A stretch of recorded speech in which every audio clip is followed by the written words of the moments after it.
השנה אני בת 47, וזה בדיוק הגיל שגיורקה, חבר שלי, נפטר בו. אז חשבתי, אולי זה הזמן לספר את הסיפור של הכוס הזאת.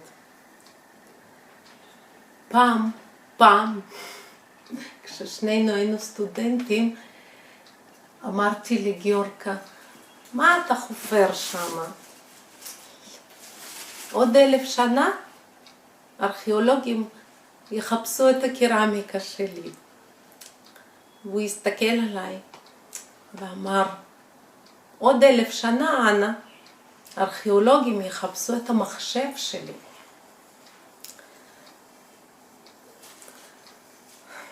עברו הרבה שנים.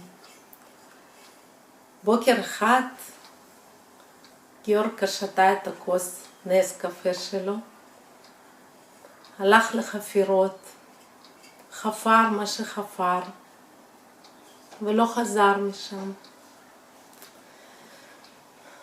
אבל הכוס הזאת נשארה, ובא אפילו קצת שעריות של נס קפה שהוא שתה. זה הסיפור.